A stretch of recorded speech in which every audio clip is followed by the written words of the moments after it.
Hola, what about you? How's things going? Hope you're all well in the Runeterra world.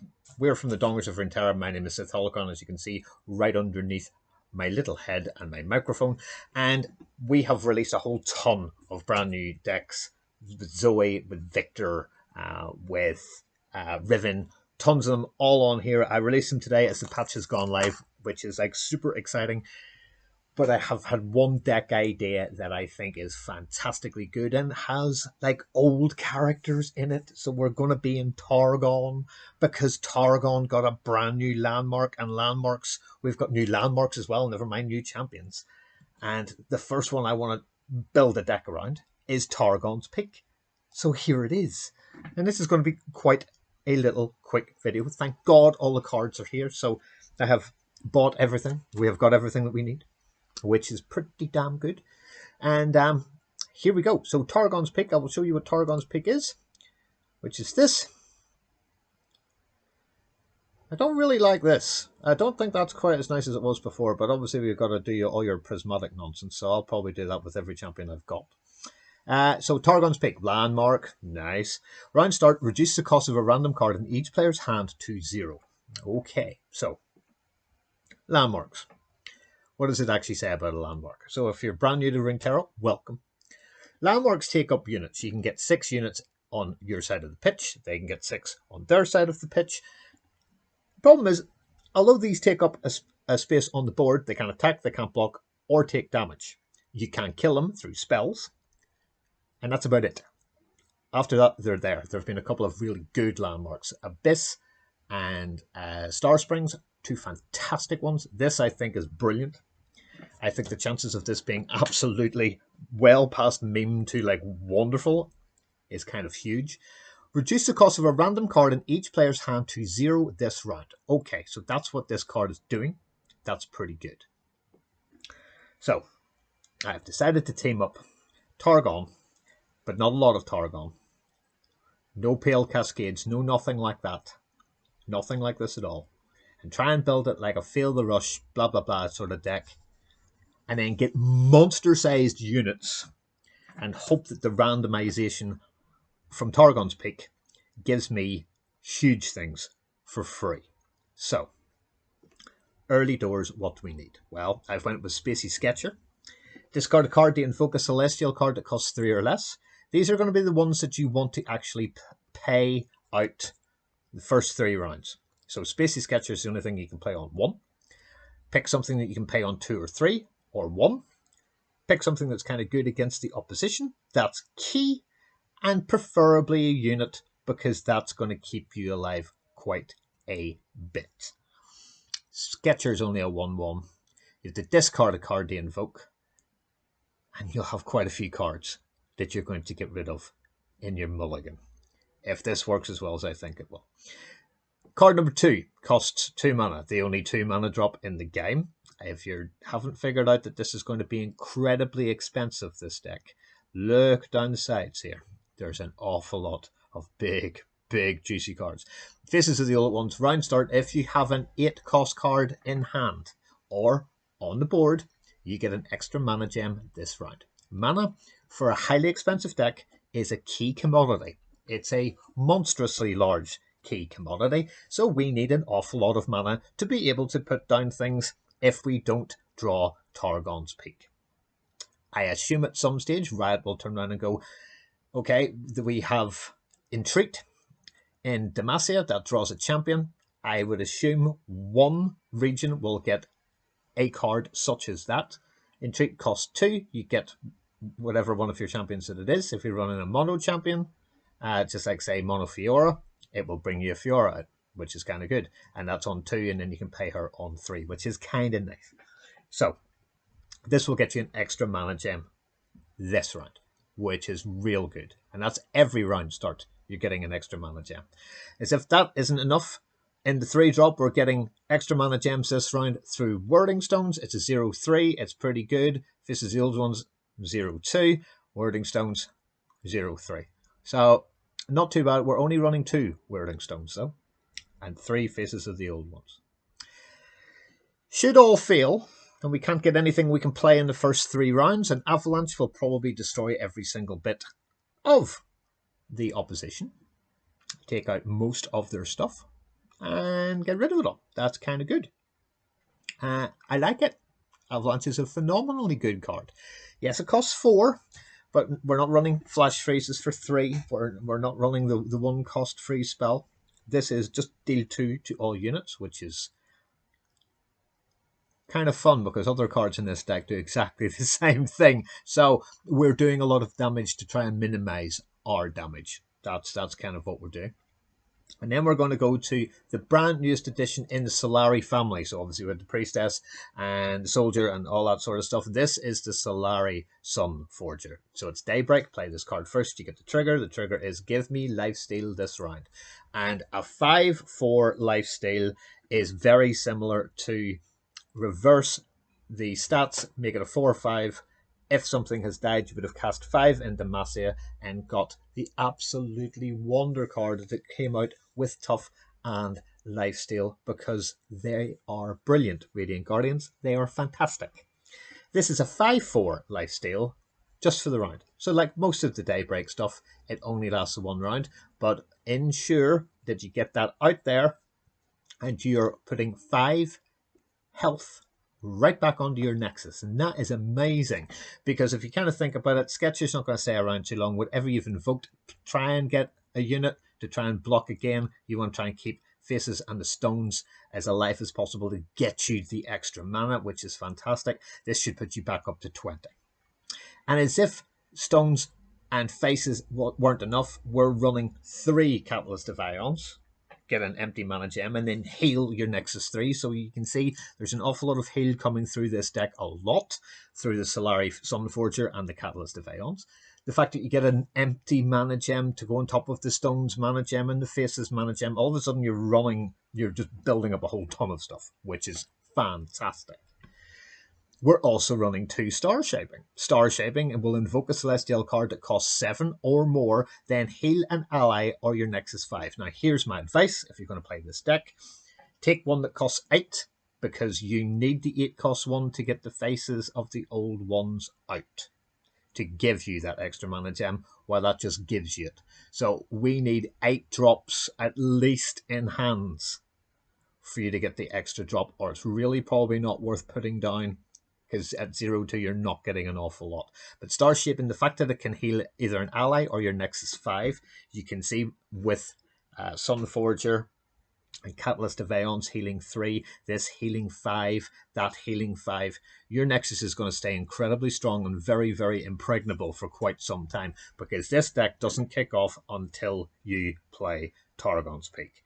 And then at which point a random card in your hand is going to be reduced to 0 cost. You can get a 0 cost Avalanche, a 0 cost Spacey Sketcher, a 0 cost Solari Sunforger, a 0 cost Star Shaping. These are all brilliant, brilliant cards to be playing for 0, and you still have all your mana from previous rounds. So if you've banked stuff, if you've got, say, on round 5, you play this. On round 6, you will have the 6. If you have banked 3 mana at all for spell mana, now you've got 9. One of the cards and one on your opposition side will cost nothing. You can drop it down and then play other things. And this is when we went to town and picked madly, ridiculously overpriced stuff that we know through Catalyst, through Wording Stones and Faces, we are making loads of money. Loads of mana. Absolutely tons of mana. And the first one we're going to start with is pick a unit in your hand to reveal with Revitalizing Roar.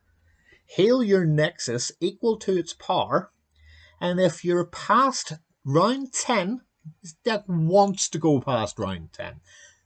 If you can actually get Revitalizing Roar for 0 because you've put down Targon's Peak, you literally want to pick any single one of the remaining, how many more have we got? 4, 7, 10, 15 cards, which is a third of the deck, essentially, all costing 8 or more.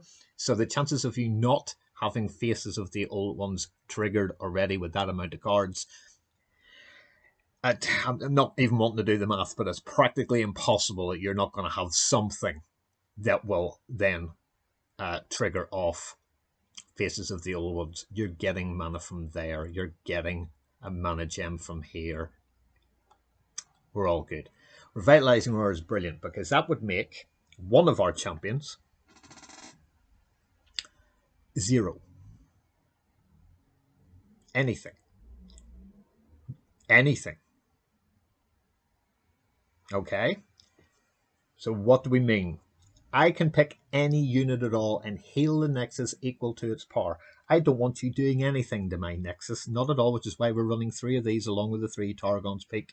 The 2-star shapings are more than enough because that will give you another 8 thing to kind of get out there, or even bigger. It's the biggest invoke that we've got, and heals 5 or your ally 5 to keep things alive. We are running only 4 champions, one of which is Tryndamere, for the simple reason that the Tryndamere Trundle deck with Feel the Rush was fantastic. They both went to 10-10. They're brilliant. The fact that he has Overwhelm, and when he dies, he goes from an 8-4 to a 9-9, it's phenomenal. It's like having 2 champions. That's brilliant. If you can get this guy out for 0, even better. Remember that Targon's Peak is every single round. Now, it's going to backfire. They're going to get something massive out for 0 too. But if they're not running monstrously sized, like all of these, right? If you're not running, say you're running a small curve deck, like a Ashkara or something really sort of small that doesn't run, say it gives you a Rekindler, but you're not getting anything from it because there's no champions that cost 0. You're not doing it. You're not going to drop it. You're going to wait until you can get something else better. Not one of these cards from Revitalizing Roar down isn't worth playing when it's 0. Get it when it's 0 and play it. That's how I imagine this deck to go. I haven't played it yet, but it just seems so damn freakishly good that I think it's an absolute must-have. This card, I think, is phenomenal. I have put this in my new Vlad deck, which I will be we have already discussed it on the Dongers of Runeterra YouTube channel. It's Brom, Vlad with It That Stares and Scargrounds. Fantastic deck. Again, we haven't played any of these. The patches literally just went live 20 minutes ago.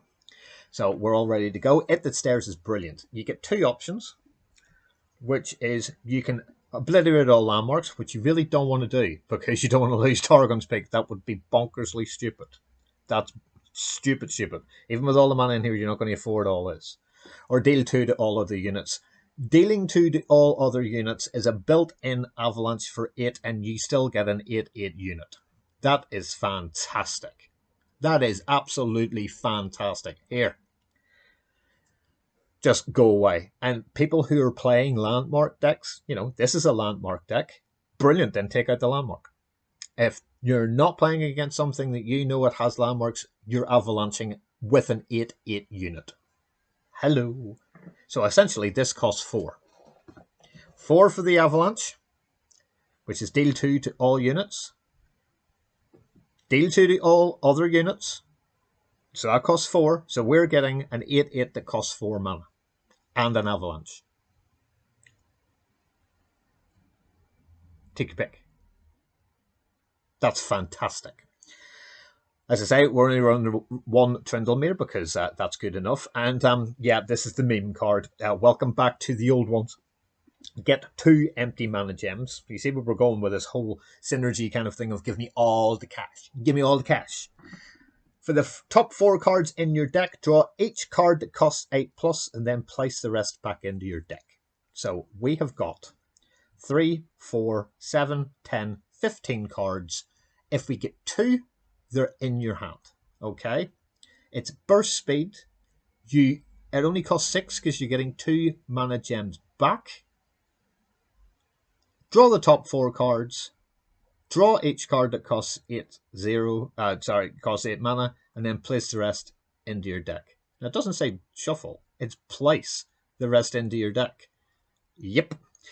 If we're going to be mad and stupid, we may as well have Aurelion Sol. We all know what Aurelion Sol does. He cheats and wins games and is absolutely barbaric, and I'm sick to death of losing with him, so now we're going to make a deck that I'm going to win with him, and it's probably the best Aurelion Sol deck in the world, because not only has it got Aurelion Sol, who then levels up and creates random Celestials in hand and is a 10-10 for 10, and is bonkers, and if you've got Targon's Peak, it can cost 0. What? We have Revitalizing Roar that can make this cost 0. What? Targon's Peak making this cost 0.